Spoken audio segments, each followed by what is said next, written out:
Hi guys, వంగీబాత్కి first stove on చేసి కడాయి పెట్టుకోవాలి. అందులోకి మనం 3 టేబుల్ స్పూన్ ఆయిల్ వేసుకోవాలి. నెక్స్ట్ మనం బాగా ఆయిల్ హీట్ అయిన తర్వాత మనం ఇందులో కొద్దిగా పోపు యాడ్ చేసుకోవాలి. నెక్స్ట్ కొద్దిగా శనగపప్పు యాడ్ చేసుకోవాలి. నెక్స్ట్ మనం కట్ చేసి పెట్టుకున్న వంకాయ పీసెస్ ఇందులోకి యాడ్ చేసుకోవాలి. ఒక 100 గ్రామ్స్ దాకా యాడ్ చేసుకోవాలి.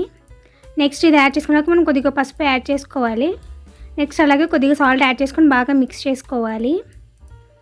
ఒక 10 మినిట్స్కి వంకాయ కుక్ అయిన తర్వాత మనం ఇన్స్టెంట్ వంగీబాత్ పౌడర్ యాడ్ చేసుకోవాలి. నెక్స్ట్ కొద్దిగా చింతపండు రసం యాడ్ చేసుకోవాలి. యాడ్ చేసుకొని మరొక 10 మినిట్స్ కుక్ చేసుకోవాలి. కుక్ చేసుకున్నాక మనకి ఎంత రిక్వైర్డ్ అవుతుందో కొద్దిగా కుక్ చేసి పెట్టుకున్న వైట్ రైస్ ఇందులోకి యాడ్ చేసుకోవాలి. యాడ్ చేసుకొని బాగా మిక్స్ చేసుకోవాలి. మిక్స్ చేసుకొని మనం లాస్ట్లో కొద్దిగా కొత్తిమీరతో సర్వ్ చేసుకుంటే ఎంతో టేస్టీ వంగీబాత్ ప్రిపేర్ అయిపోతుంది.